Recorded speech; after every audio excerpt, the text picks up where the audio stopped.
Pessoal, boa noite. Vocês estão conseguindo me escutar?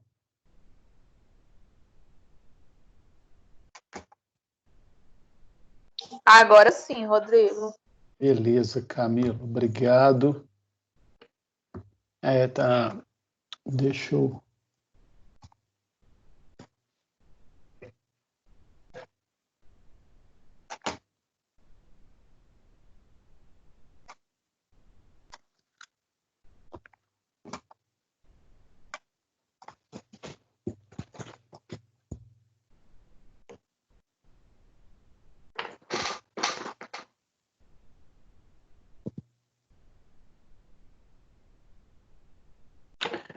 vocês também estão conseguindo visualizar o slide?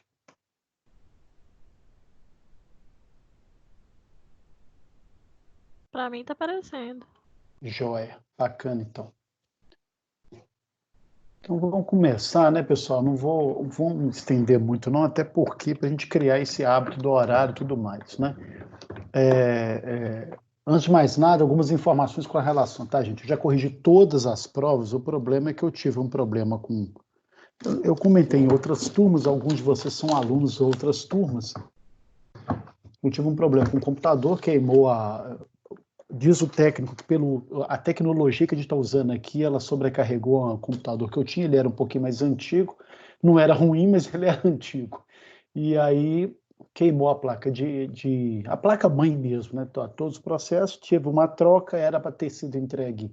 Ontem ele até me devolveu o processo, aqui que na hora que você começa a instalar o negócio, ele só fica instalando e não avança, né? Então estava com algum problema aí na placa que trocou. Tive que voltar com ele lá de novo. Ele me emprestou um notebook para poder trabalhar a questão da sala de aula e tudo mais. Então fico nesse processo meio sem rumo, sem nada, mas está resolvendo. Diz ele que amanhã que é o feriado, né, pessoal? Amanhã é. E dizer que amanhã, mesmo sendo feriado, ele vai me retornar e tudo mais, tá? Então, independente disso, aí amanhã, tão logo chegue, né? Por que eu estou dizendo isso? Porque os meus arquivos, né? Geralmente eu tenho cuidado de salvar e tudo mais, colocar na nuvem, mas os meus arquivos estavam na área de trabalho, os arquivos da correção da prova. Então já está lá pronto, está lançado, falta lançar apenas. As notas não foram ruins, e aí eu falo de forma geral, tá, gente? As notas estão até muito boas, teve gente que não fez, teve gente que deixou a questão em branca. Eu estou pontuando isso porque não tem cabimento uma pessoa receber a questão uma semana antes e não fazer a questão, né? Ainda mais que você tem todo um tempo para você mesmo elaborar um texto, independente do tamanho do texto, da qualidade desse texto, você colocar a resposta lá.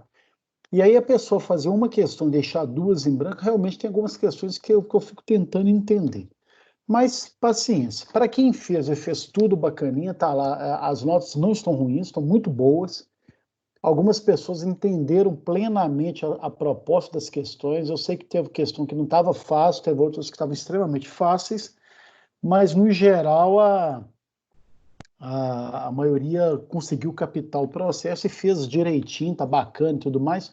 Então amanhã ele me retornando esse computador, e aí vai vir lá com o meu HD salvo, com tudo certinho lá dentro, eu vou ter acesso ao documento, ao arquivo, e eu já vou lançar, inclusive, direto no AVA, tá, gente? Eu até sei de cabeça alguns alunos, como é que foram as notas, mas eu não vou ficar falando até por uma questão de não ficar... por que você tem de uns e não tem de outros? Tá? Porque acaba que você guarda o nome de um, de outro, essa coisa toda, tá? Mas, no geral, as notas estão boas. Então, amanhã, se tudo correr bem, no mais tardar sábado, essas notas já estão lançadas, tá? Quem foi que me perguntou sobre se eu lancei lá? Acho que foi você, Camila? Acho que foi, né? Eu até coloquei aqui. Foi a Camila que me perguntou, tá, Camila? Então, assim, até respondendo nesse... Foi eu mesmo. E aí, se você quer vontade de cutucar, tá, gente? Tem aluno que às vezes fica assim, não vou incomodar o professor, não tem disso não, até porque estava numa promessa de eu entregar com uma semana no máximo, e aí por forças maiores eu não estou conseguindo entregar, e isso realmente me incomoda um pouco. mas é amanhã, se tudo der certo, eu estou lançando, tá, gente? Aí, de antemão, o que a gente precisa saber? Quem fez a prova com certo esmero sabe, com certeza foi bem na nota, aquela coisa toda. E teve gente que não fez mesmo. Então, mais ou menos as pessoas já têm uma noção de nota aí, tá? Valia 1.000 pontos em 3 questões, em torno aí de 330, 300 e poucos pontos cada questão. Não está. E a maioria conseguiu assim, questões ótimas, teve gente que fechou questões, está até muito bacana, tá? Então amanhã, no mais tardar sábado, já estou lançando isso no sistema lá direitinho. Tá legal? Bacana, gente. Então, vamos prosseguir. Hoje a gente está caminhando para a unidade 2.4. É uma unidade que a gente vai fechar essa unidade básica aí, trabalhando exatamente esse último conceito. E a partir da aula que vem, por incrível que pareça, a gente já vai estar em maio. A nossa próxima aula é dia 7 de maio, a gente só vai ter, então, teoricamente, mais 4 encontros. Isso quer dizer o quê? Eu vou trabalhar as aulas com 2 unidades por dia, isso já estava programado naquele nosso encontro na primeira aula. Eu vou trabalhar, então, a partir do dia 7, a unidade 3.1, 3.2 e assim por diante, até a gente finalizar. Me perguntaram sobre a questão, gente, é uma pergunta que a gente fez até para os coordenadores sobre a questão do retorno a partir da semana que vem, estava programado para o dia 4 de maio. Eu não recebi nenhum comunicado novo, até porque eu estava com essa dificuldade, eu não estou acessando o portal, o e-mail corporativo, não. Mas as informações que eu recebi pelos coordenadores é exatamente nesse processo que, a princípio, mantém a volta, apesar de que eles estão observando, analisando se vai ter efetivamente a volta ou não, tá? Alguém recebeu alguma informação mais nova do que isso? Nós recebemos, Rodrigo, uma mensagem falando que talvez E vai retornaria prorrogar. no dia 18. Dia 18, não é isso? Dia 18 do 5. Porque o Aqui, que o senhor Edivaldo está pedindo para liberar ele. Parece que ele não estava conseguindo entrar. Ué, gente, ele não tá nem na lista aqui não, tadinho. Deixa eu ver aqui. Aqui Ele está não. falando no grupo lá. Ele clicou no link lá direitinho, será? Vou falar com ele aqui. Peraí. Ninguém tá me deixando entrar, coitado, né? Olha, vê, gente, eu mandei o link de novo, né? Porque o único caminho que eu conheço é via link, tá? Agora, pessoal, sobre essa questão da aula, é claro, né, que tem esse processo, eles falaram que iam prorrogar, talvez, né, prorrogar para o dia 11 ou dia 18, mas ainda não está confirmado pelo que entendi, então não, né? Há uma possibilidade, é isso? Vocês receberam? Ou já está certo que não vai ter entrada? Não, nós recebemos que está agendado para o dia 18, Então mas já que é está aguardando o retorno, mas que pode ser que seja prorrogado. Entendi. Não, bacana. Então é a mesma informação que a gente tem, tá, gente? De qualquer forma, o caminho de comunicação oficial continua sendo o Barreiro Comunica, e assim que no grupo dos professores e no grupo da diretoria a gente receber informes, eu mando para vocês nos grupos também, tá? Ok? Então, falta de informação a gente não vai conseguir, não vai ser esse o problema, não. Alguém conseguiu olhar o seu Edivaldo, gente? Tá tentando ainda, né? Deixa eu ver. Eu estou falando com ele aqui, mas ele não retorna. É engraçado, porque assim, não tem nada. Realmente o sistema agora foi uma mudança institucional, a gente não consegue, a admissão agora ela é pontual para a gente ter noção de quem que está entrando, tá? Mas fora isso, pede para ele tentar lá de novo e ele pode ser que.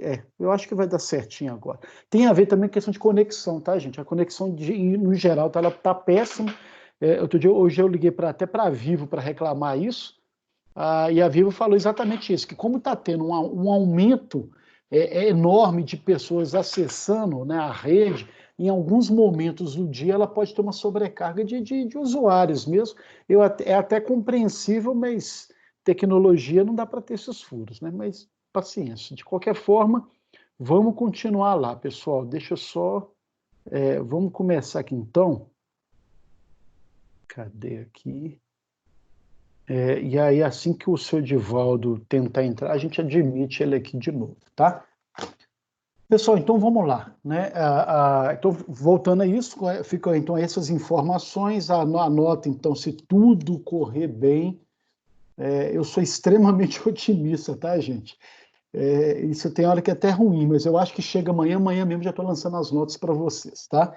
Então, no mais tardar sábado, essas informações com relação ao processo de retorno às aulas, então também tem as informações, então vamos caminhando, não nos deixemos esmurecer, tá, gente? Eu sei que está passando processo, está tendo muito pouco aluno acessando todas as aulas, tem muita gente desanimada, gente está me mandando aqui por uma série de fatores, é normal num processo de isolamento, tá? Então, mais do que isso, alegria, alegria, alegria, e vamos dar a volta por cima nisso aí, tá legal? Hoje o assunto é interessante porque, se eu não me engano, eu acho que essa aula mesmo é do 2.4, que vai falar sobre a teoria de Beck, é essa mesmo. Vocês vão ver que a teoria de Beck praticamente já previu um pouco do que está acontecendo agora, tá, gente? Não que ele seja negativo, mas dadas as formas como a gente tem uma sociedade de consumo e como que ela atua, não era, o Bill Gates adivinhou, né? Qualquer pessoa minimamente orientada por informações e por sinais característicos da sociedade conseguiria prever esse processo epidemiológico, tá? Eu mesmo, só brincadeira à parte, no ano passado, nos 2 semestres do ano passado, eu falava abertamente, gente, vai chegar uma hora que nós vamos ter uma pandemia aí que pode ser que comprometa, né, vários países do mundo e tudo mais. Eu não falava isso rogando praga não, tá, gente? Mas é porque pelas características de vários processos, se a gente parar para observar mesmo, tem um histórico de pestes e epidemiologias a cada 100 anos, né? Então estava mais ou menos próximo disso. Então, é algo previsível dentro de um processo da natureza que, felizmente, agora a gente tem mais tecnologia, mais informação, mais forma de coibir isso. Países que atentaram para o processo informacional e se precaveram, conseguiram minimizar o processo da pandemia. O Brasil, hoje ele chega a 6 mil mortes, né? É lamentável, a gente está passando a China em número de mortes. Lembrando que a China tem 5 vezes a nossa população, né? Então, isso é um absurdo, é uma vergonha a gente chegar nesse ponto. Mas, paciência, vamos lidar com isso, vamos caminhar com isso, tá? Então, gente, na aula de hoje a gente vai começar com uma reflexão interessante. Tem essa imagem aí, eu vou até ampliar ela aqui, ver se eu consigo. E aí, vamos ver se vai visualizar isso. E essa é uma imagem interessante, está no livro-texto de vocês, é a imagem que trabalha exatamente essa frase aí, o consumo consome-te, né? E aí nós vamos trabalhar hoje exclusivamente sobre a chamada sociedade de consumo, tá, gente? Antes de mais nada, por mais que tenha uma certa neurose nas pessoas em falar, porque as pessoas tinham que consumir nada, ou consumir menos, ou evitar de consumir, não existe isso, tá, gente? Qualquer processo que envolve compra é consumo. Parte desses consumos é questão de higiene pessoal, é questão de saúde, é uma série de processos. Então, o consumo vai existir sempre. A questão é a maneira como a gente consome. Aí sim, a gente vai então ver essa reflexão. Vocês estão observando a figurinha aí? Olha só que interessante, né? Vocês conseguiram ver o que é essa figura aí?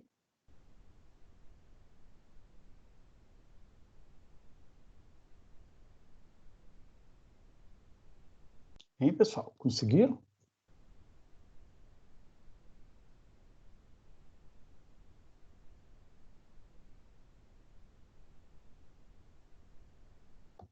Nessa figura tem uma pessoa que está fazendo compras, né?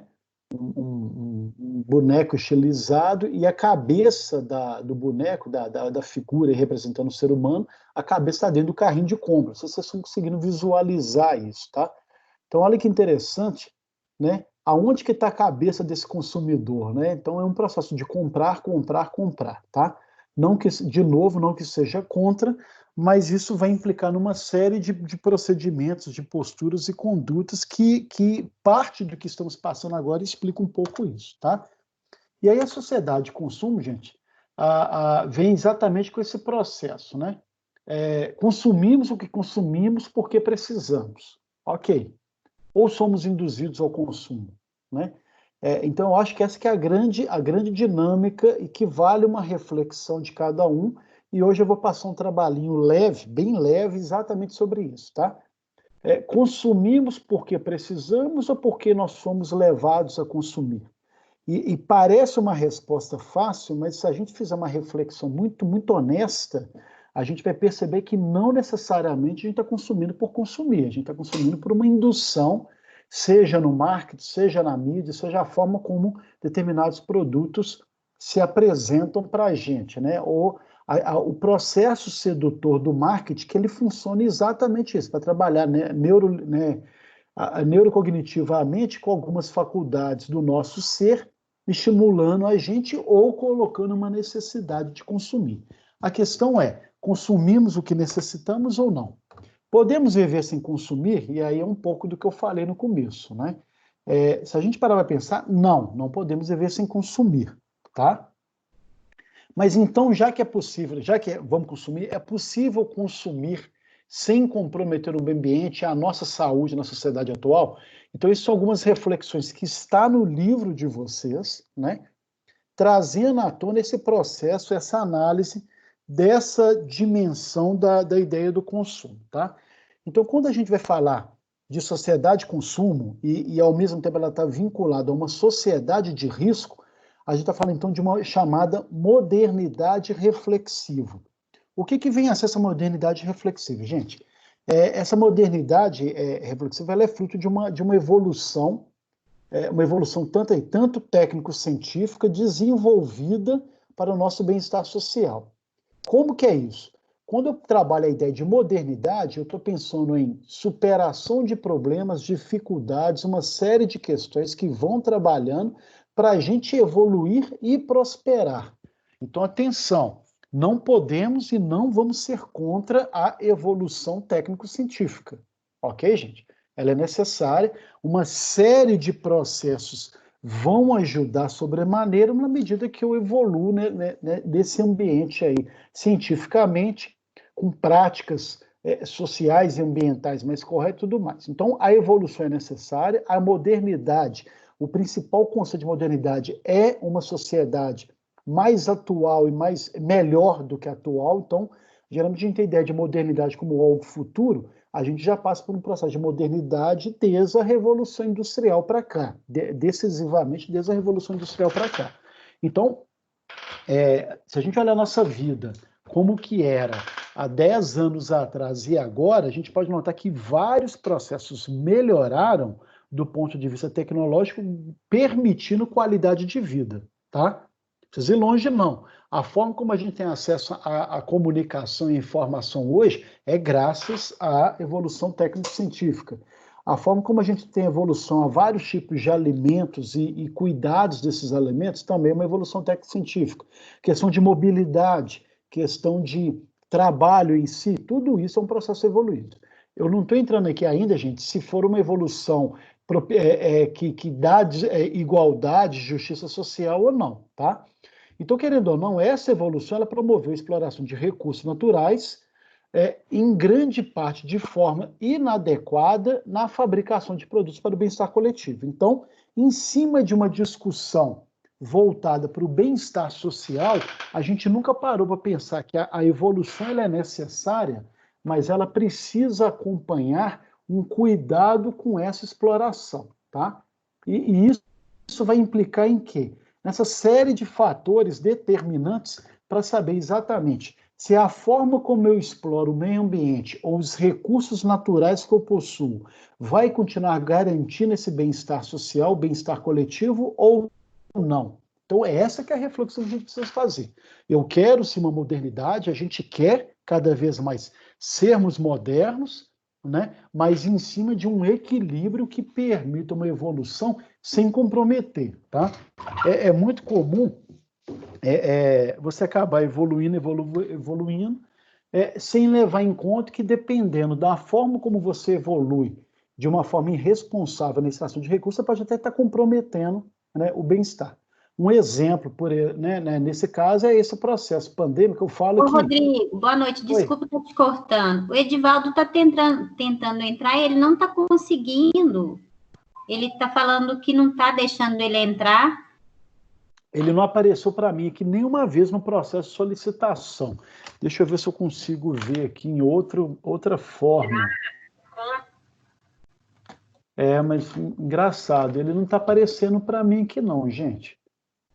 Se vocês observarem, vocês podem até clicar aí nesses vários bonequinhos que aparecem aí, aparece quem que está no grupo. Em nenhum momento ele apareceu aqui. Eu vou tentar mandar... Tem como ele... Porque eu não estou nem vendo a mensagem dele aqui. Deixa eu ver. Ele não está para mim aqui não, pessoal. Deixa eu ver aqui.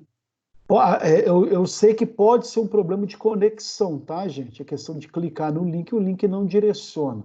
Deixa eu ver aqui algumas... Só dando uma pausa rápida aqui, ó. Ninguém deixa entrar. Né? Eu vou pedir para ele aqui, ó.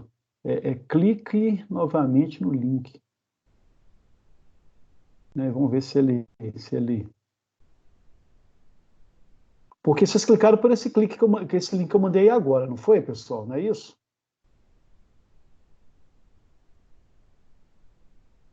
Não é isso? Olha aí, quer ver? Bom, vamos ver se ele consegue. Para que eu não tenha outra forma de ajudar ele, não ser pela questão do link, né? Deixa eu ver aqui se ele vai clicar de novo aqui, vamos ver. Bom, então, pessoal, só retomando um pouco o processo aqui, longe de mim a gente ficar fazendo esse discurso, né? E aí chega a ser até hipócrita esse discurso que a gente não pode ficar consumindo pelo bem da natureza. Não, a natureza, ela de uma forma racional, ela está para nos servir e vice-versa, né? Se a gente mantiver um processo harmônico de exploração e tudo mais, você tem recurso garantido, você tem benefício para todo mundo, você tem qualidade de vida, você tem evolução tecnológica em todos os aspectos. Haja vista que hoje a gente desmata bem menos, infinitamente menos do que era há 520 anos atrás. A gente reaproveita uma série de produtos, né, de reciclagem, evitando novas explorações de minérios, por exemplo. Então, hoje há uma série de técnicas que permitem continuar mantendo. A grande questão, sim, há países, há situações, há processos que a gente acaba extrapolando esse processo, né, de extração sem levar em conta uma série de processos. E aí eu estava falando sobre essa questão da epidemia, como que ela é um processo interessante, né?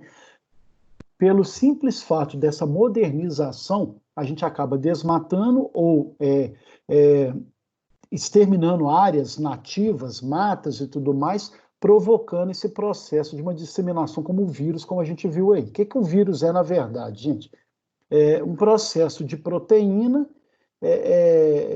numa presença de um corpo vivo, de um ser vivo, por exemplo, em que dá uma reação das células desse ser vivo com relação a essas novas proteínas, provocando, no caso, o processo virótico, tá? Então, de alguma forma, o impacto de um desmatamento, ou de uma obra, ou de algum processo que impactou o meio ambiente, provocou uma alteração cromossômica, por exemplo, celular, né, em alguns animais, e dessa forma eles conseguiram passar para seres humanos, e por aí vai, e tem todo esse impacto que a gente está vendo, tá?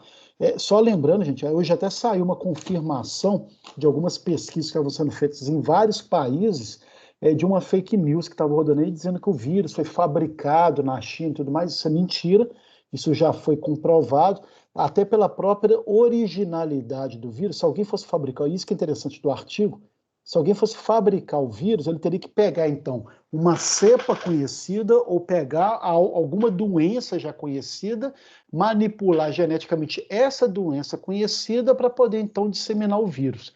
E pelos exames que já fizeram em várias pessoas da Covid-19, descobriram que todos os elementos que estão ali no Covid-19 são novos, né? Não é de nenhum vírus já conhecido, de nenhuma cepa já conhecida. Então, isso comprova mais do que tudo que é um vírus inédito que veio por mutações mesmo desequilíbrios ambientais aí com processo de proteína, de cepa de virótica em processo proteíno de algum animal aí qualquer, tá?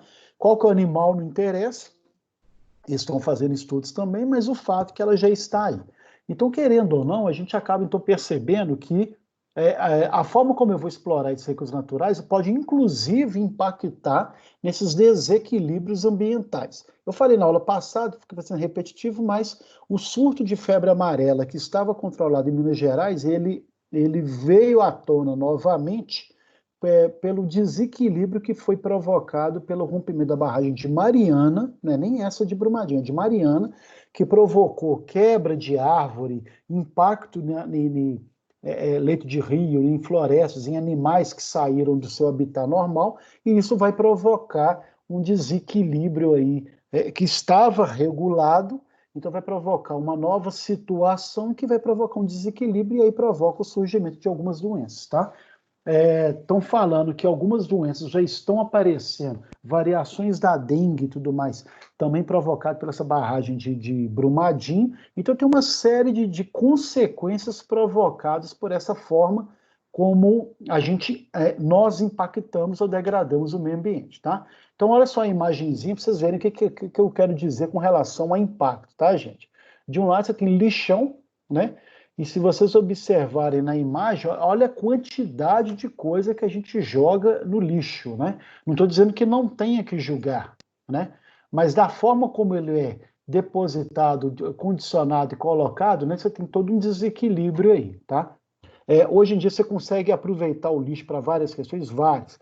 Se você conseguisse separar o lixo de uma forma mais correta, você podia até aproveitar o chorume para um processo de fertilizante, uma série de questões, mas é óbvio, claro, a gente não tinha essa consciência desde os passados remotos, então a gente hoje está pagando um preço por uma total desinformação.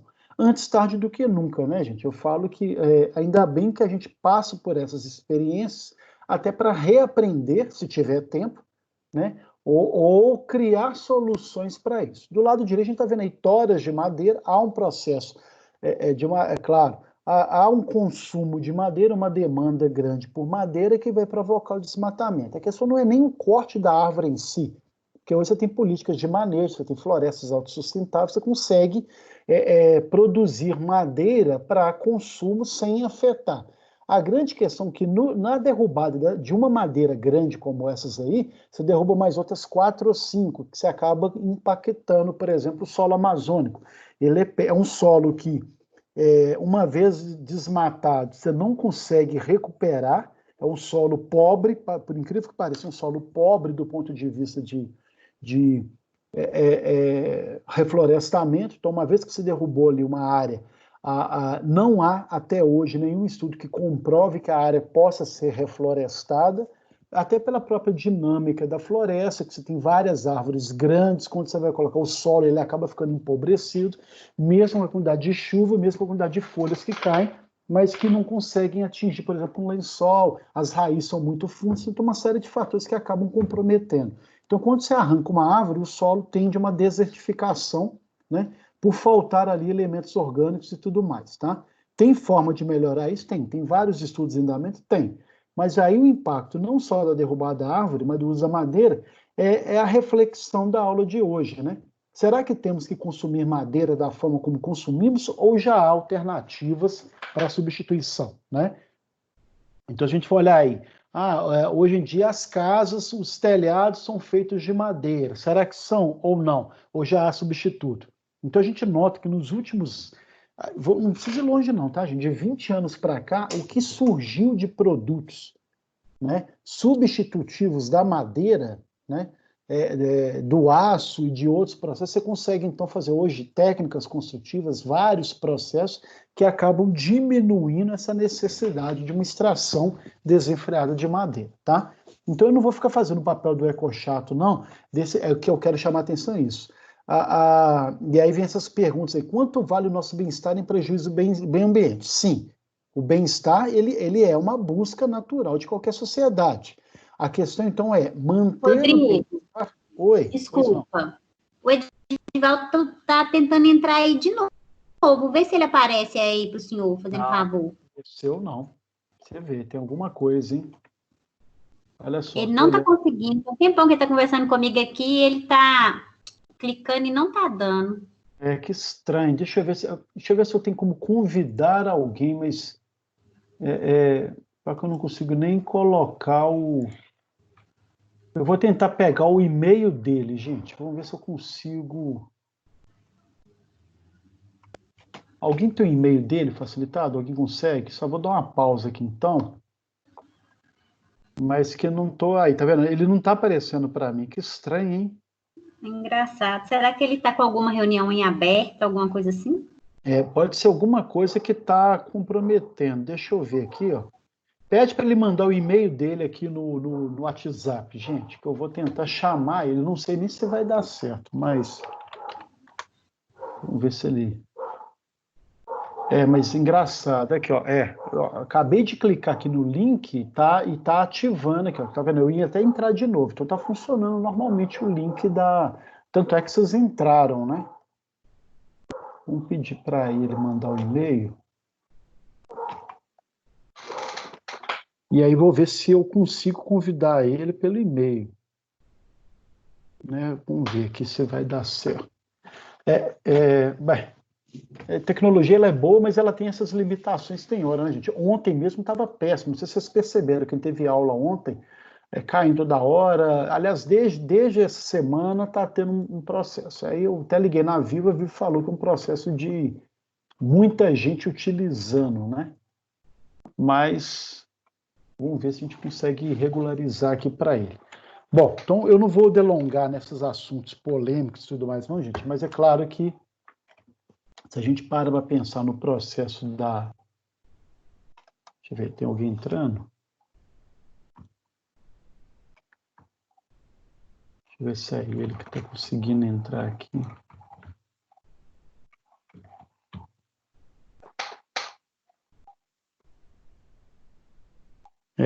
Engraçado, tá? O Adílio que está entrando, tá vendo? Então a pessoa está conseguindo entrar. E ele talvez que está com algum probleminha lá, viu, gente?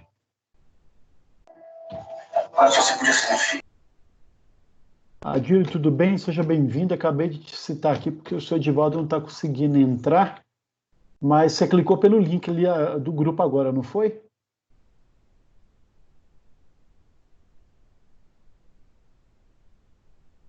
Hein, Adílio? Foi? Foi, não foi? Você entrou normalmente, não foi ali? Gente, tadinho do seu Edivaldo. Depois eu vou ligar para ele. Bom, vamos lá. Então, pessoal, nesse processo então, quanto que vale o bem-estar em relação ao meio ambiente? Né? Então, é uma pergunta que eu acho até desproporcional. Vamos furar outra vez.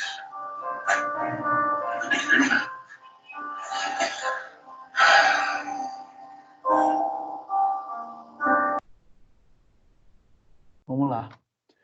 Então, quanto vale o nosso bem-estar em relação ao meio ambiente? Então, é um tipo de pergunta que ela pode ser perigosa porque acaba te induzindo a uma ideia de não trabalhar a questão do bem-estar ou do desenvolvimento, da tecnologia, da exploração.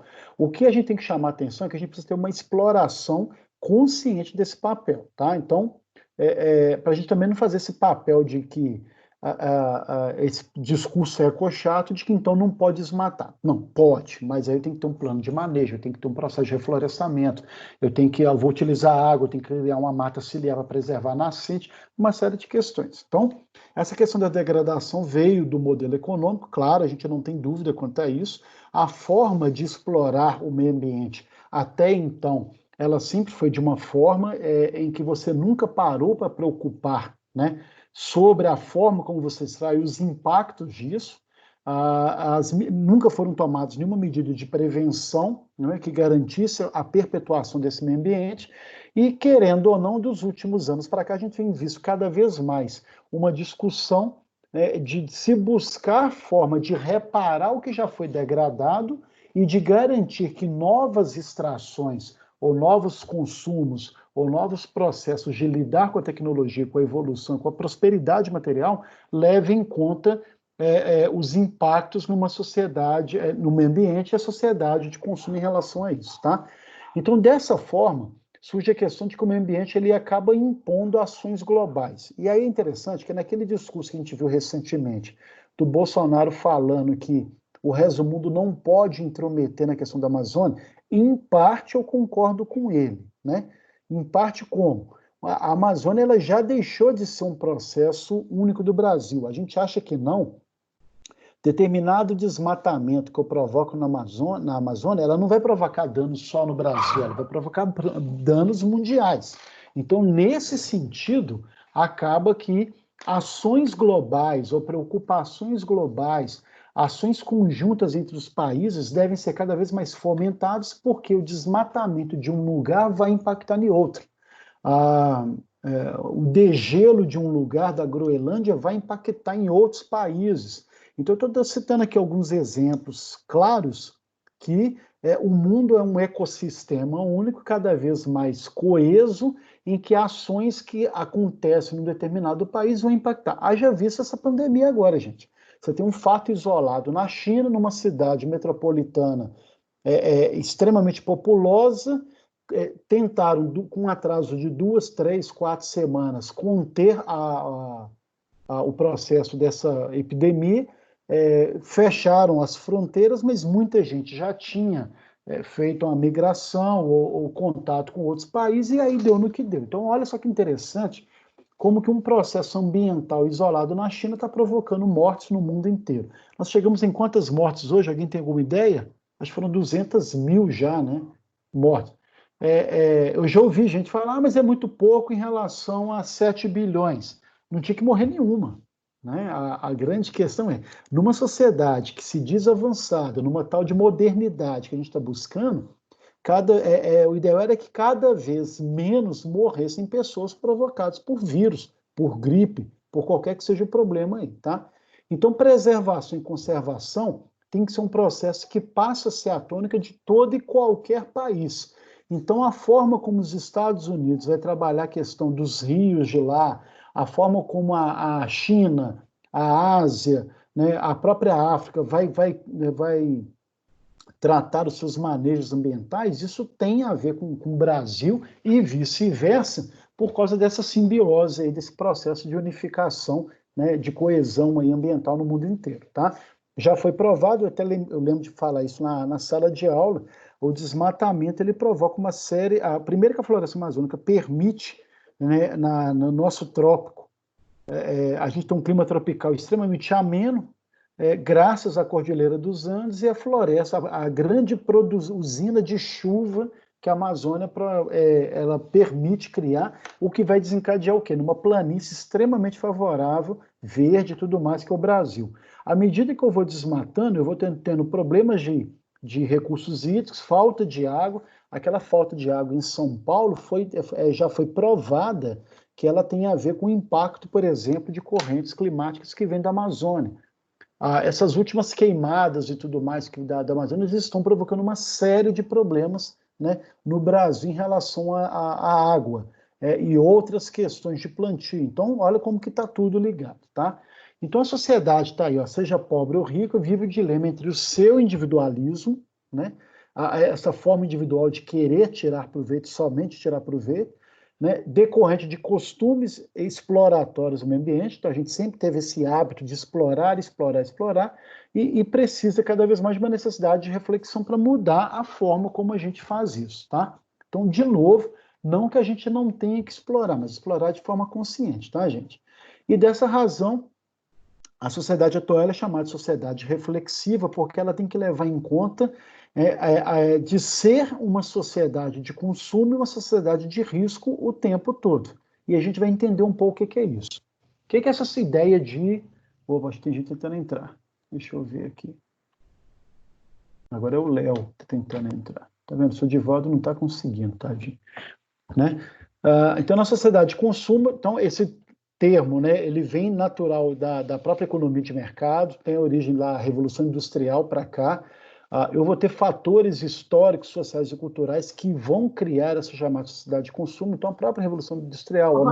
Estou te atrapalhando aí de novo. olha, Ele te enviou o e-mail. Enviou o e-mail no grupo. Mandou. Deixa eu pegar aqui, copiar. E vou ver se eu consigo convidar ele pelo outro jeito aqui.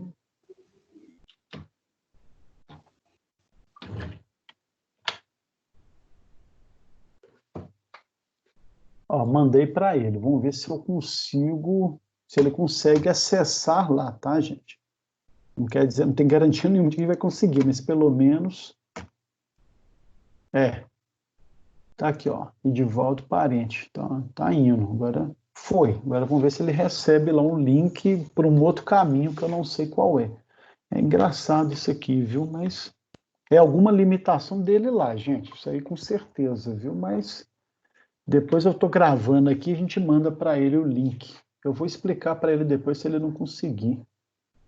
Né? Bom. Vamos lá. Eu ia até sair e entrar de novo, gente, mas eu acho que não é o caso aqui não, tá? Vamos continuar então. Então, querendo ou não, desde o processo da Revolução Industrial para cá, então a gente teve cada vez mais uma busca desenfreada por produção, em que começa a questionar até a forma como se dá, né, o processo do consumo com o excesso de oferta, né? E aí vem naquela primeira frase inicial que eu vou voltar aqui para a gente ver, né? Consumimos o que consumimos porque precisamos ou somos induzidos ao consumo? Então eu quero que vocês tenham essa frase em mente, gente, porque ela acaba desencadeando uma série de questões claras, né? Aí vamos lá, vamos pegar cada um de vocês aí.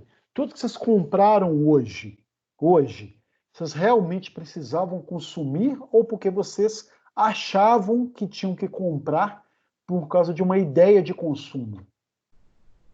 Entenderam a pergunta? Porque olha só que interessante. Eu vou lá e compro, né? Então eu morro de rir minha esposa. Minha esposa vai na padaria. Aí na hora que ela vai na padaria, ela compra de uma vez só pelo menos uns 4 ou 5 tipos de pães diferentes. Não que não tem que comprar pão, né? A questão ela vai consumir todos os 4, 5 tipos de pães ao mesmo tempo? Ela poderia comprar um hoje, comprar outro amanhã, outro depois de amanhã, ou tinha, de fato, de comprar tudo hoje, os vários tipos diferentes. Então, na hora que eu falo nesse processo desse consumo consciente, é exatamente isso, gente. É comprar por comprar, porque está lá e está vendo, e tem uma oferta e tudo mais, né? E aí, ótimo, foi a resposta dela. Comprei porque estava na promoção. Falei assim, tudo bem, mas se a gente não consumir esse pão até amanhã, né? Pode ser que perca os pães. E aí? A gente dá um jeito de consumir. Ok, daremos um jeito de consumir. Mas entenderam a questão de como que é uma relação de consumo e como que a gente acaba sendo induzido a comprar, às vezes até sem necessidade, tá, gente? Então, cuidado para não parecer até que a gente assim, tem que consumir sim, mas de que forma que se dá esse processo de consumo, tá? Então, querendo ou não, o marketing, a publicidade, eles acabam, né, incutindo no pensamento humano essa necessidade de consumo por meio de uma busca de satisfação ou até status de felicidade mesmo, tá? Eu lembro de uma empresa que eu trabalhava, de um office boy que a gente tinha lá, um contínuo, um rapaz muito gente boa, ele ganhava o salário mínimo e eu lembro que na época ele comprou um celular que era 2 vezes o salário dele, né? E aí eu ficava para ele assim, olha, eu entendo que você tem que comprar celular, você tem que ter um celular, claro que tem que ter, né? Mas por que comprar? Na verdade era um celular de R$3.000, gente. Então ele ganhava salário mínimo, né? Tirando os descontos, vocês já imaginaram o valor.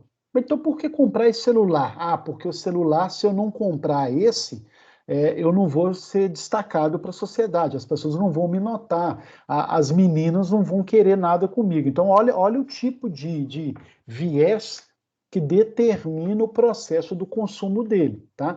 Então, não tem mais a questão da utilidade em si, mas tem uma questão de autoafirmação, uma questão de busca de felicidade. Ele acha que com o celular, por exemplo, ele vai conseguir namorada, por exemplo. Então, não vou dizer que ele está certo ou errado, gente, porque acaba que os valores da sociedade foram direcionados para isso, e a gente, então, acaba sendo refém desse processo, né? Por exemplo, e aí eu estou perguntando agora, eu gostaria da participação de vocês, tá? Vocês estão querendo comprar algo, né? O que está em vista de vias de comprar que vocês estão precisando ou acham que precisam e tem que comprar em breve? Ó, o seu Dovai está entrando aí. Ó. Alguém está com algum produto em mente que acha que tem que comprar?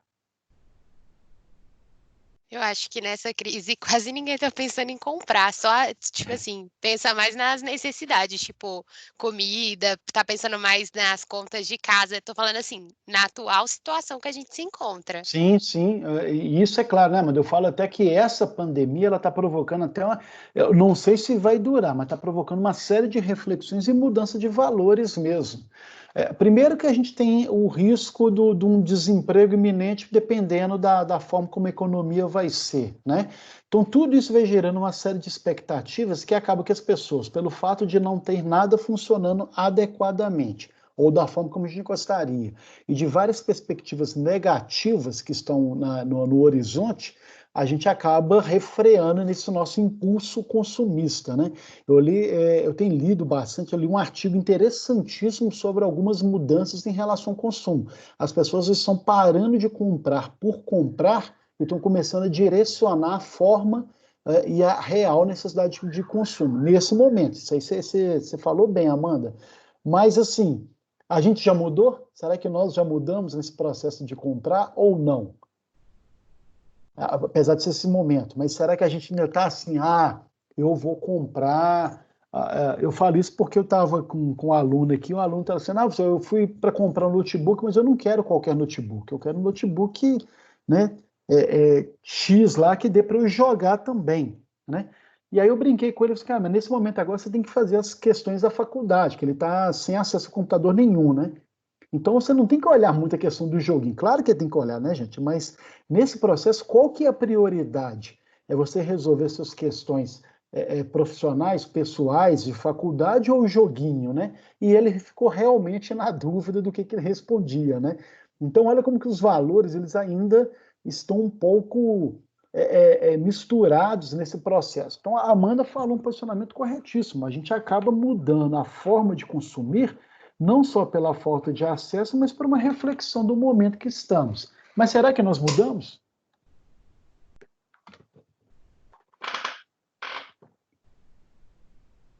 Então fica essa a reflexão, né? Todos vocês têm carro, gente? Deixa eu fazer uma perguntinha básica aqui. Quem tem carro aqui? Quem está aqui agora? Eu tenho. Quem? A Graciela tem carro. Quem mais? Eu também, professor. Quem? Tayane, ok. Aí eu pergunto para os demais, tudo mais, ou quem está pensando em comprar um carro, vive em função de, eu quero comprar um carro, quero um carro. O carro, ele é utilidade ou ele é status, né? Parece uma pergunta boba, mas tem gente que compra um carro nem pela questão da comodidade, do alto conforto, da utilidade, mas pelo fato de, eu tenho que comprar um carro que seja melhor do que o do meu cunhado, né? A gente brinca muito com isso, né? Porque a forma como a gente se direciona em relação ao consumo, ela parte um pouco nessa questão de projeção social. Então é um pouco do que a aula hoje está chamando a atenção, tá?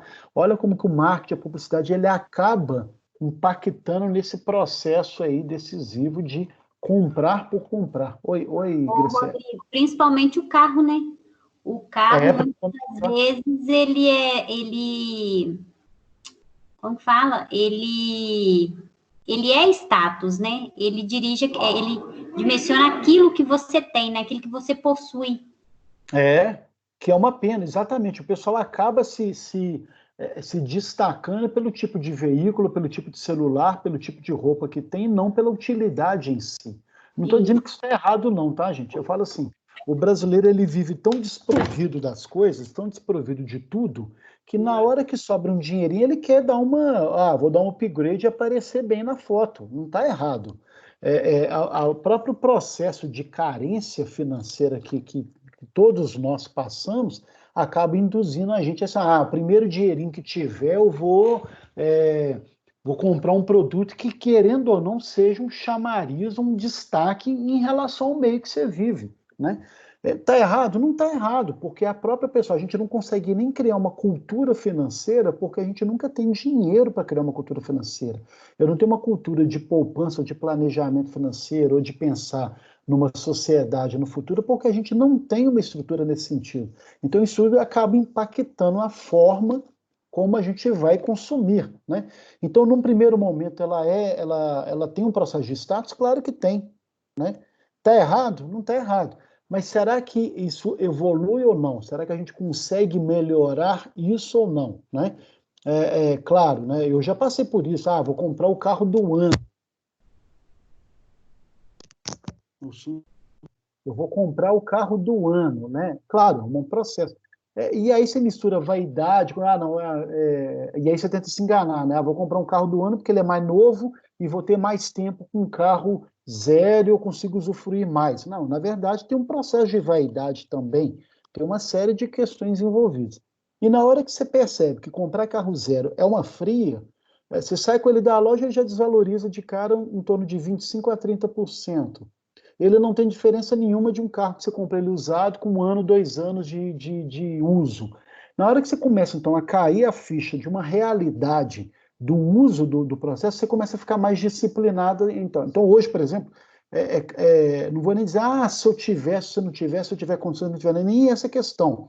Mas eu pensaria 2, 3, 4 vezes em comprar um carro zero em relação a comprar um carro com 1, 2 anos, por exemplo, de uso, tá, gente? Por uma questão de não se deixar seduzir mais pelo discurso do carro como um processo de trampolim ou de alavancagem social, tá? Mas principalmente numa questão de utilidade. Eu prefiro comprar um carro usado, em bom estado, conservado, pouco rodado, num custo-benefício interessante, porque eu prefiro gastar o dinheiro que sobrar, gastar em outras coisas que podem me permitir uma série de outras questões. Então, com o tempo, a gente vai projetando esse processo e tentando refinar esse discurso. Claro, não é fácil, porque você tem marketing, tem a publicidade, tem tudo julgando contra, tá? A forma como estava aí até pouco tempo atrás, facilidade do crédito, propiciando também endividamento, o empobrecimento, tem muita gente pegando dinheiro, fazendo compra e tudo mais, né? E acaba que você continua alimentando a concentração de renda nas mãos de poucos. Não precisa ir longe não, gente. Quem está tendo acesso a esse auxílio do governo está usando dinheiro para quê? Né? A Amanda falou aí, né? Hoje a gente está com a necessidade de comprar produtos que são mais emergenciais, levando em conta o processo do nosso isolamento, né? Mas será que todo mundo está comprando, usando o dinheiro que está vindo, ou outros processos para isso efetivamente, ou outras questões? Então, não que não tem que gastar, tá, gente? Mas é a forma como a gente direciona isso aí. Então, quais são as características da sociedade de consumo e que também é de risco, né? Acaba que eu vou ter um consumo de massa decorrente da produção em série, então esse processo de eu produzir em grande quantidade acaba alimentando esse consumo de massa, um consumo de um produto como forma de integração social, então eu uso o produto como forma de eu ser aceito num grupo, e a gente sabe que isso ainda é realidade, isso tem um processo de ser aceito, né?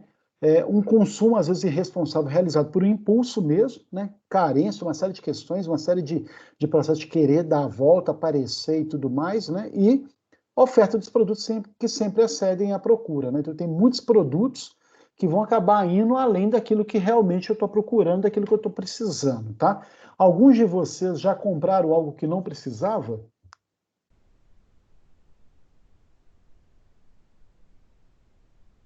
Parece estranha a pergunta. Isso é várias vezes, né? Não é? Você vai pelo vai pelo impulso, né, Camila? Exatamente, né? Não precisa ir longe, não. Tanto homens, mas mulheres, principalmente, assim, vocês devem ter alguma peça de roupa que nunca usaram, né? E tá lá guardada, para um dia que eu precisar usar. Esse que é o melhor exemplo. Tipo assim, no dia que você precisar usar, você compraria, né? Esse negócio de comprar para guardar para quando chegar o momento. Preciso ir longe, não, gente. Eu mordi minha sogra. Minha sogra tá lá com a louça, a porcelana, a louça dela, que foi na época do casamento dela. Eu falei, mas por que você não usa?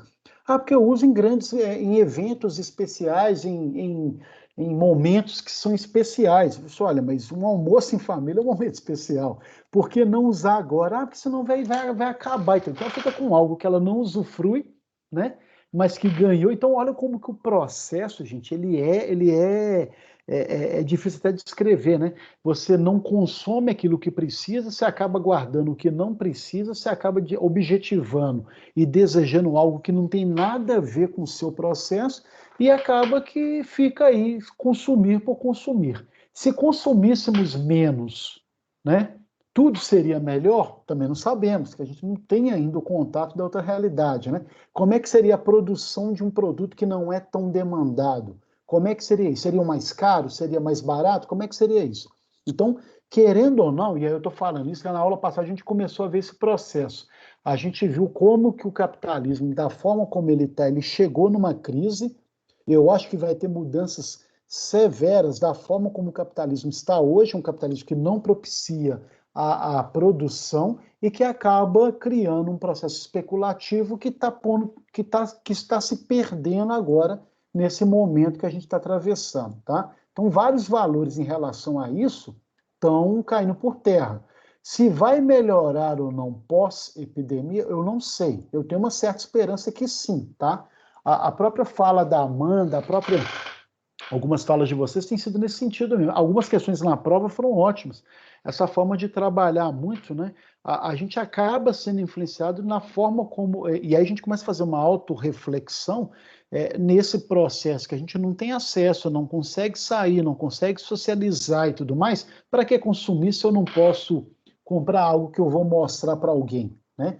Então, olha como que isso. E aí você começa a perceber: opa, então para que eu comprava? Era só para aparecer ou não? É para ser aceito ou não? Então, tudo isso acaba sendo um processo, e o consumismo atual é consequência desse desenvolvimento da sociedade, né? O que possibilita cada vez mais várias pessoas adquirirem cada vez mais produtos diversificados, facilitando o acesso a maior quantidade. Então, a forma como a produção está no mundo, ela também está com um processo meio desequilibrado. Então, o que efetivamente tem que ser, né, produzido? O que efetivamente tem que ser valorado nesse processo? E aí a sociedade consumista ela é insustentável quando o assunto é meio ambiente, da forma como está hoje, tá, gente? Ou seja, quanto mais produtos são produzidos, a maioria vai ficar lá parado, porque eu não vou ter demanda, mas está sendo produzido, mais matéria-prima é necessária. A indústria vai acabar devolvendo à natureza todos os dejetos e os resíduos dessa produção, pondo em risco a renovação dos recursos naturais. Então, olha como que a gente acaba entrando num círculo vicioso aí. E aí veio o Ulrich Beck, o que eu falei logo no começo da aula hoje, olha como que ele fez uma teoria de uma análise. Ele é um estudioso da sociedade. Nos anos 80, o Beck ele chamou atenção para o que ele definiu como sociedade de risco a partir da análise de alguns fatores históricos. Ele levou em conta o quê? O avanço crescente das tecnologias, principalmente de computadores, dessas mobilidades de tecnologia, de comunicação, da década de 80 e de 90 para cá, a queda do Muro de Berlim e o impacto que o fim do socialismo provoca, dando força a um capitalismo, então um capitalismo que acaba não tendo mais competição ou limite e acaba desenfreado pelo modus operandi do próprio capitalismo, e a gente começa a perceber que você investe em tecnologia e de repente vem um desastre como foi Chernobyl, né, que provoca uma crise ambiental que está lá até hoje, né? A cidade, o entorno a Chernobyl é uma usina nuclear, tá, gente? Ela teve uma fissura no reator, toda a cidade em volta sofreram processos da radiação e foram evacuados. Então você tem uma cidade fantasma com um recurso que está lá parado, sem utilidade, né, e provocando um malefício de você não poder nem andar numa cidade e usufruir do local, por exemplo, né? Então você perde casa, perde os seus bens, você deixou para trás, você não pode usufruir de um pedaço de terra por causa de um desastre como foi a usina nuclear.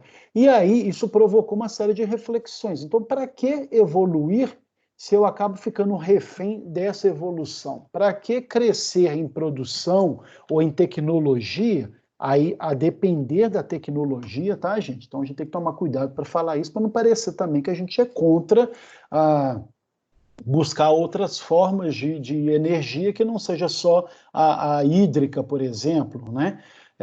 E o interessante, e aí olha como que a gente vai aprendendo com os erros. A partir de Chernobyl, você tem o fim da produção ou da busca por usina nuclear, você acaba buscando e correndo atrás de outras formas de energia limpa, sem impacto ambiental. Então, energia eólica, energia de maremoto, de ondas do mar, geotérmica, você tem uma série de energias que estão sendo desenvolvidas, né, a partir de um desastre como esse. Então, nem tudo é tão ruim, tá, gente? Mesmo com todo o desastre que isso foi e a perda das mortes é lamentável esse processo, mas você tem que aprender minimamente com os erros, né? Espero que a gente aprenda, tá? Então, esses vários eventos levam a uma nova organização social, onde o risco passa a ser uma peça central, né? Visto que por meio tanto desse avanço da ciência quanto da tecnologia vão surgir várias e novas situações de riscos diferentes, né? E cada vez mais crescentes do que o momento atual. O Beck, por exemplo, já falava então dessa questão de problemas que eu vou ter lá. Cadê mais aqui na frente? Olha lá, olha que interessante. Eu vou ter crises econômicas, guerras civis, catástrofes ecológicas, tecnológicas, né? Concentração de riqueza em alguns lugares, tecnificação séria, então cada vez mais tecnologia sem melhorar uma série de questões, alta insegurança do emprego, o nacionalismo, o fundamentalismo religioso cada vez crescente.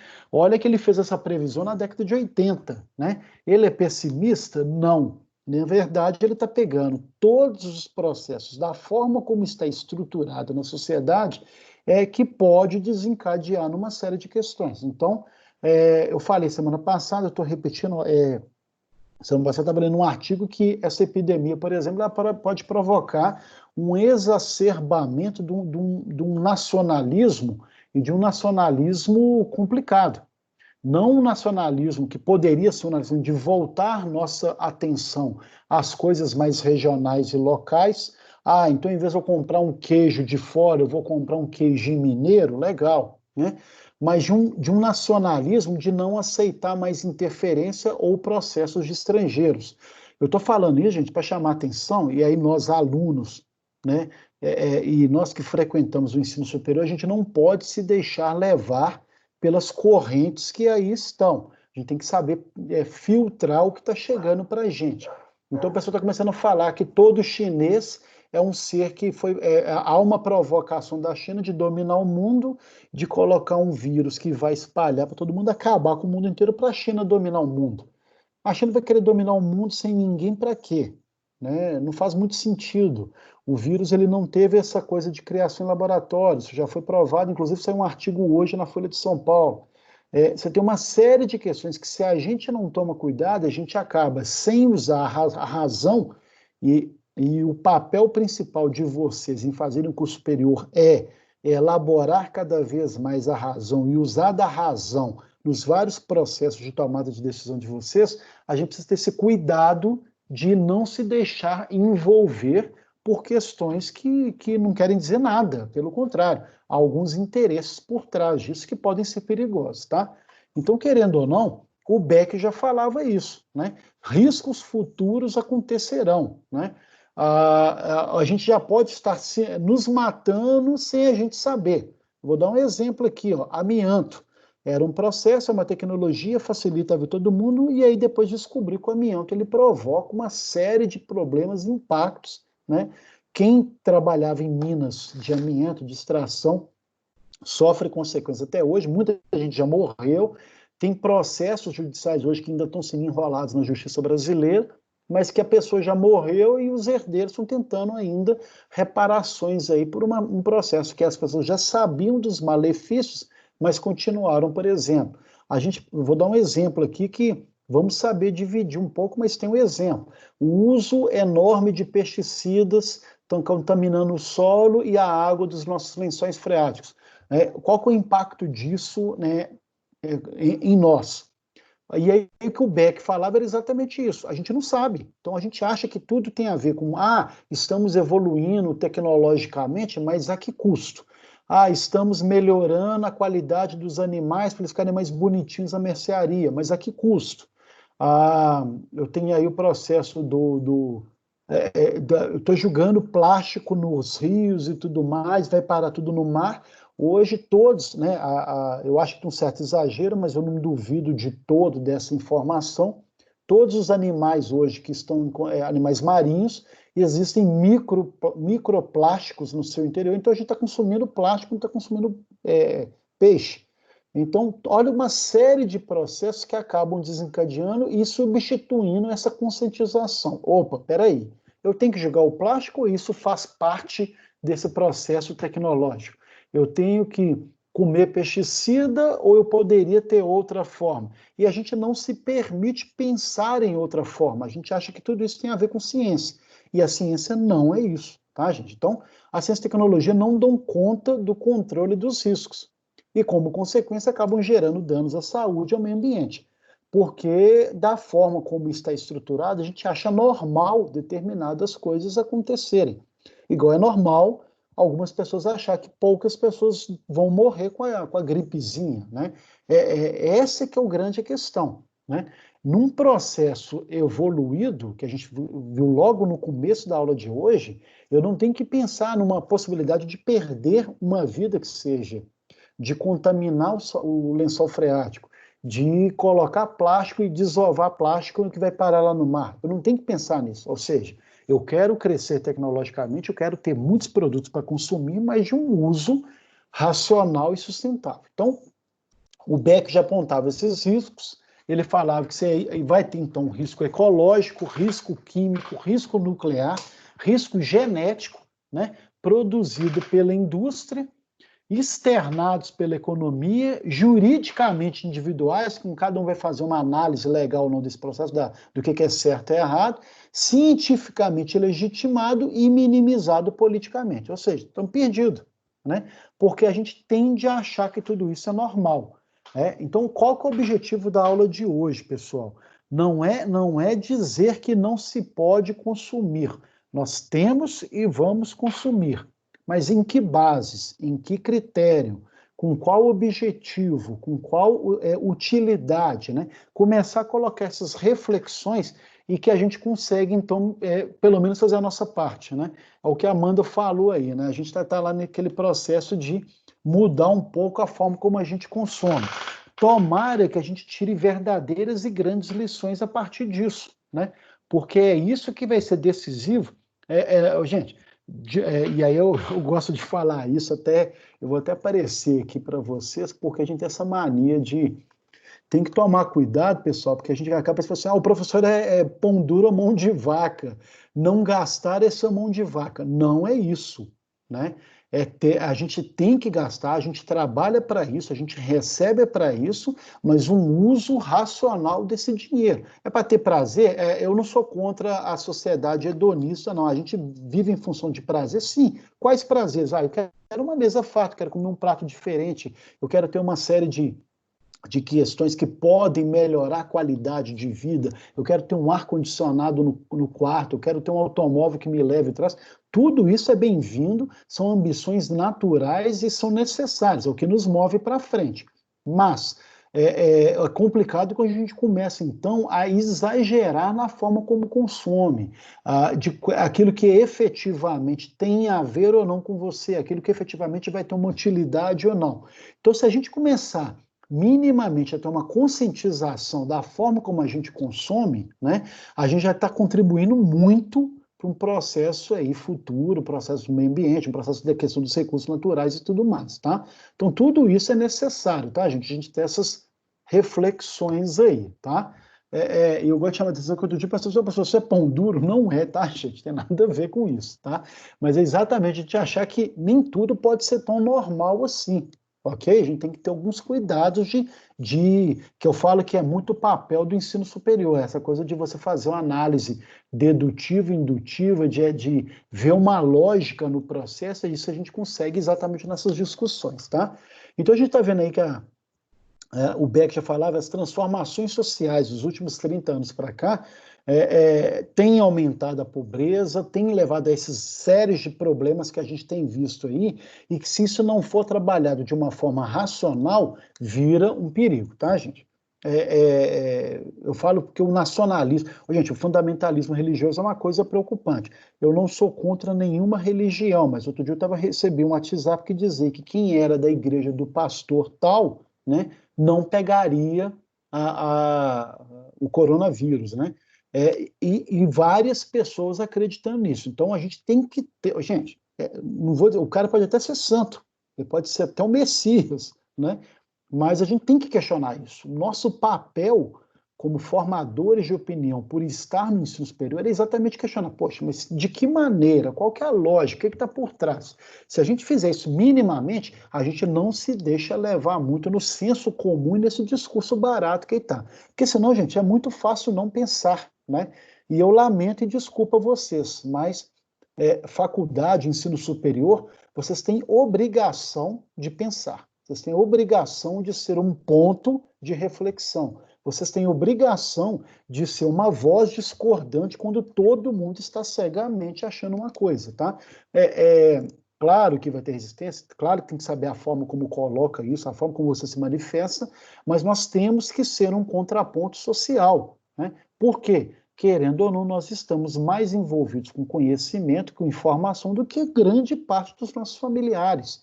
Então, muitos de vocês que são os primeiros a fazer o ensino superior, querendo ou não, vocês são formadores de opinião. Vai ter pessoas que vão começar, eu até brinco assim, quando você passa um vestibular, até aquele tio e a vovó começa a te tratar diferente, porque agora sim, você está sendo uma pessoa que vai ter um cabedal de conhecimento que vai ser respeitado, né?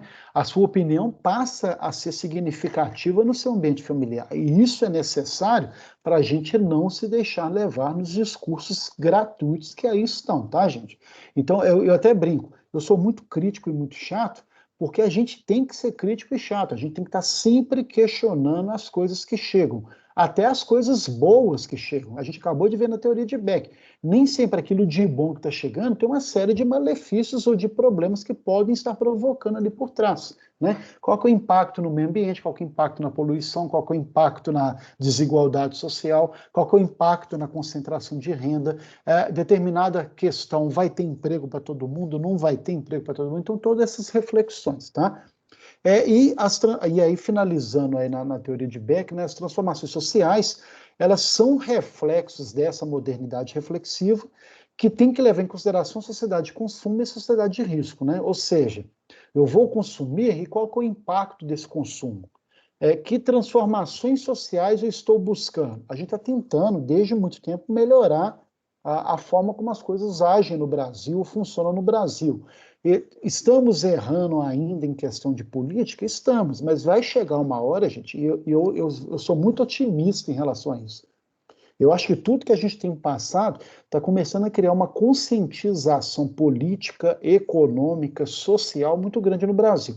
A gente ainda está naquela fase de brigar, né? De brigar com o grupo de família, brigar com quem não pensa como a gente, mas eu acho que está começando a burilar um pouco isso, a começar a trabalhar um pouco essas reflexões. As pessoas também cansam de brigar, né? E aí o próximo passo vai ser um entendimento comum, uma forma de equacionar eu falo que no direito tem muitos, e a própria filosofia, a questão da retórica, né? Saber argumentar, né, com as informações que você tem para chegar num consenso comum, né? Então eu falo que tudo de ruim que está acontecendo, a gente vai colher os frutos disso ainda. Não estou dizendo que é nessa geração, não precisa ser. Talvez na próxima, daqui a 2 gerações, mas a gente tem que construir as bases desse futuro, tá? Até para garantir aí que o nosso mundo, o planeta, seja um lugar melhor, tá, pessoal? Então a aula hoje era isso, tem um vídeo aí, eu vou passar o vídeo para quem quiser ver, eu acho até que o som vai funcionar normalmente aqui, tá, gente? Mas um detalhe, eu não vou obrigar vocês a verem o vídeo, não, ok? Quem quiser ver o vídeo, fique à vontade. Deixa eu ver se eu vou conseguir aqui. Cadê? Quem não quiser, gente, tá? No próprio slide está o vídeo, vocês podem ver depois, tá ok? Sem problema algum. Deixa eu tentar passar o vídeo aqui.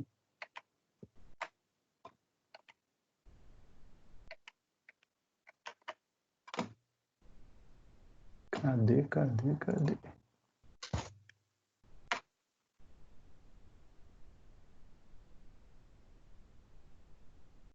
Então, fica à vontade quem quiser ver esse vídeo, tá, gente? Só ver se eu consigo buscar ele aqui. Ele não está aparecendo. Agora sim. Deixa eu ver se vai aparecer aí. Isso. Então, pessoal, vamos fazer esse combinado aí, tá? A aula está encerrada. Eu vou passar um trabalho lá no grupo de WhatsApp, tá? O trabalho tem a ver com aquela primeira slide, com aquela reflexão ali. Eu vou colocar uma coisa muito simples, gente, coisa de 2, 3 linhas, mas eu quero o processo reflexivo de vocês, tá? A razão de ser dessas disciplinas é exatamente isso, tá? Então, pode fazer para entregar na próxima aula ou um pouco depois, não tem problema algum, mas já está valendo ponto, é uma forma de distribuir ponto em relação a isso. Quem chegou atrasado, e quem for sair, não for assistir o vídeo todo, mas quem chegou atrasado, eu tive um problema com relação à questão do computador, meu arquivo de notas já está pronto, ele era para ter chegou ontem, teve problema, eu tive que voltar lá de novo, a pessoa lá responsável me emprestou um computador aqui para poder fazer a aula hoje, tá, gente? Diz ele que amanhã ele consegue me entregar, mesmo sendo feriado, assim que chegar, né, esse computador, eu lanço amanhã mesmo, no mais tardar no sábado. Então, eu peço desculpa. Na verdade, eu estou dentro do prazo de nota, gente, mas como eu tinha me comprometido, porque senão acaba me atrapalhando em várias coisas, como eu tinha me comprometido a dar no máximo uma semana, está atrasado, isso realmente me incomoda, tá? As aulas estão adiadas aí para o dia 18, pessoal, quem foi que até mandaram aí no grupo aí, achei muito gentil, quem foi que mandou foi a Vivi Fernandes, mandou aí, tá? Obrigado, viu, Viviane? Mandou aí a informação com relação ao comunicado Barreira Comunica. Toda e qualquer informação nova que tiver, gente, a gente vai comunicar a vocês, tá legal? E aí, quem não quiser ficar no vídeo, eu entendo, eu vou passar ele normalmente. Quem quiser sair, veja depois, tem essa plena liberdade aí, tá legal, pessoal? Ok? Tranquilos? Ok. Tá? Então fiquem à vontade, quem quiser sair, eu não vou ficar triste e chateado não, tá? Ok? Mas eu vou passar o vídeo aqui, porque aí fica até para quem não teve acesso ou não tem acesso ao material. Tá legal, pessoal? Acho até que o som vai sair bonitinho, vamos ver, tá? Então, no mais, pessoal, boa noite. Na próxima aula a gente começa a ver 2 unidades por aula. São unidades até um pouco mais curtas, necessárias, mas aí depois a gente explica sobre elas. Tudo de bom, sucesso para vocês, se cuidem. Saúde sempre, tá? Muita alegria, não se deixe abater pelas tristezas desse momento, né? Amanda, você pode gastar, viu, Amanda? Pode consumir sim, ok? Com responsabilidade, tá? Isso vale para todo mundo. E em breve a gente vai estar aí, né, se vendo todo mundo. Tá legal, pessoal? Forte abraço para vocês e aí vamos para o videozinho aí, ó.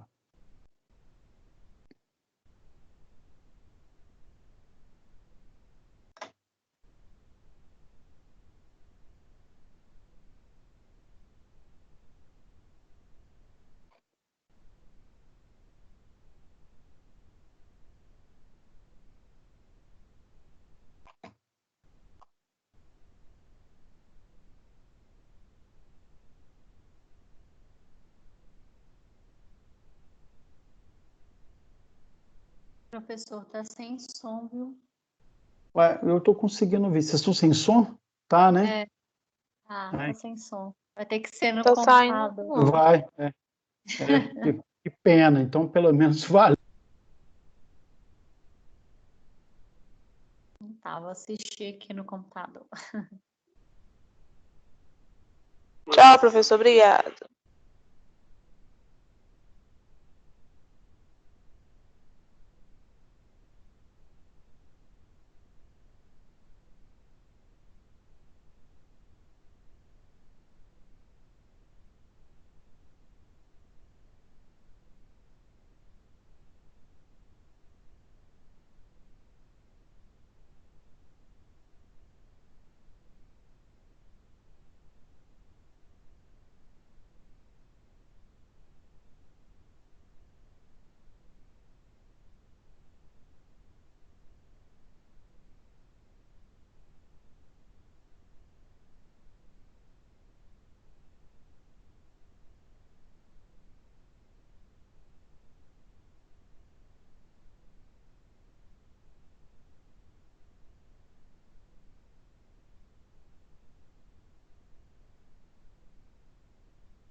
relações sociais que não fossem imaginadas ou mediadas pelos objetos materiais. Baseada na produção de bens materiais. E depois se avalia, assim? se avalia, né, o bem-estar através do crescimento econômico. Isso é interessante, porque, independentemente da ideologia governamental, né, os critérios de mensuração são exatamente os mesmos. Crescimento econômico, aumento da produção, mesmo, por exemplo, que o aumento da produção do carro seja um desastre do ponto de vista ambiental, etc., mas os critérios são os mesmos. E mais ainda, porque a colocada da forma simplista, como é colocada a discussão sobre o consumo, ela não vê que, no momento que você interrompe o consumo, você tem o problema do outro lado na produção, porque não existe produção sobre o que é o desemprego, né? O que nós temos que pensar, e sem dúvida nenhuma, né, o impacto ambiental é uma coisa que tem que ser repensada, mas tem que ser repensada fundamentalmente no âmbito, inclusive, da produção. O consumismo afeta a economia, que depende de assédio ao mercado para se manter, ir em frente, crescer. Quando o cidadão compra, a loja vende e encomenda novo estoque ao produtor, que adquire matéria-prima e fabrica mercadoria. Ao longo dessa cadeia, criam-se empregos e geram-se salários. Com a renda assim adquirida, mais pessoas saem para comprar e um ciclo virtuoso se instala. Ou não teria tanta virtude assim? Economistas apontam que se os padrões de consumo se ampliarem demais, os recursos disponíveis no país ou no mundo poderão ser insuficientes para dar conta da demanda. Se milhões de chineses, indianos e brasileiros passarem a consumir com padrões americanos ou europeus, a natureza não aguenta fornecer matéria-prima suficiente, de minérios a alimentos. We tend to think that Americans have always been consumers, and we use that word very easily to refer to ourselves, consumers. We don't call ourselves citizens, for example. We call ourselves consumers. How did that happen? I mean, that's actually a fairly recent development. It's interesting to note that the American people, for quite a long time, had to be taught to think of themselves as consumers, which is to say they had to be taught to buy things on impulse, things that they wanted. Because throughout the 19th century, of course, people had what we call the Protestant work ethic, which was based on saving and denying yourself your pleasures, being very moderate and temperate, that was from an earlier moment in the history of capitalism when workers had to be tremendously self-disciplined, and put all their effort into work, into producing. Well, once we got past the Civil War in the late 19th century, that attitude was getting in the way of a whole new economic system, which was really based on selling people things, right? And as the economy tended to be taken over more and more by very large corporate interests, that made breakfast cereals and wristwatches and cigarettes and things like that, you had to teach people that it was okay to spend their money right away on what they wanted. And when you get to the 20s, that's the beginning of the moment we're living in now, where people are basically taught to think of themselves as consumers, as people who will find their happiness in their purchases. But what has changed? I mean, since you're talking about the early 20th century, in terms of consumer behavior, what do you think has changed? Well, over the decades, it's become more and more necessary to sell more and more stuff, right? Because, capitalism requires that businesses expand and grow, and that markets grow and people buy more and more. As that has happened,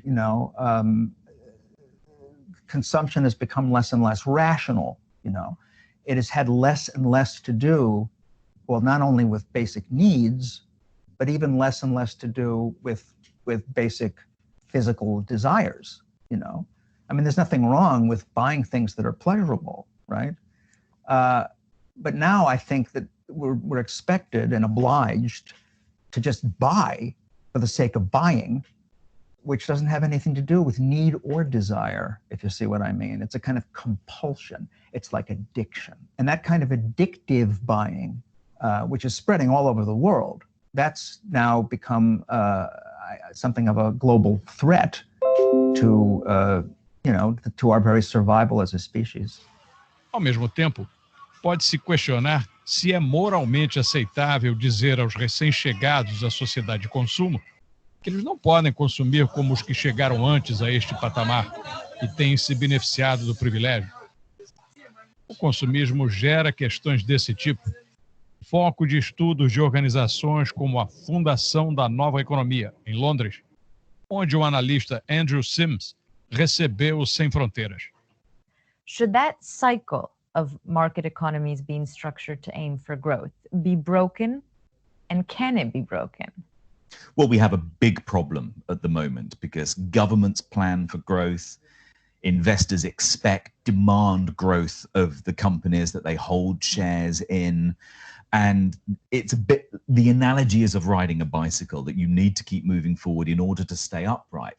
But this is a big problem and an irony, because those very market economies, finance-driven market economies that demand growth, have also perversely delivered the opposite. Now, in most of the advanced industrialized economies, you've got a profound lack of growth. So the economy was set up to do one thing, which is now not doing. So it's not succeeding even on its own terms. And then, of course, on top of that, you have all the environmental boundaries and limits to growth that we must deal with. So now we have to find a way of redesigning, re-engineering our economies, because the old system isn't working even on its own terms and can't work in the long term on that basis. Are we talking about abandoning growth as a target or shifting to a different kind of growth? Well, I think what we need to be looking at now is how we maximize the quality of human life, our happy and long lives, whilst working within the material constraints, the biophysical constraints, using the environmental space that we've got. And we have a circumstance in the world, a paradox, if you like, where globally, in order to deliver ever smaller amounts of poverty reduction at the bottom of the global income pile, where people are living in, are subsisting, you need ever more overconsumption by the already rich. And that's because the gap between rich and poor globally has been getting wider. The benefits of global growth have been accruing to an ever smaller minority, disproportionately to an ever smaller minority. We think if we move to a system in which the benefits and the use of the sort of environmental resources that we have is shared much more equally, you can have improved quality of life, and you would see probably conventional economic growth as a byproduct of that amongst some of the poorest places in the world. But we need to rethink how we do economics and how we deliver quality of life in those parts of the world where we've moved beyond having to have our basic needs met.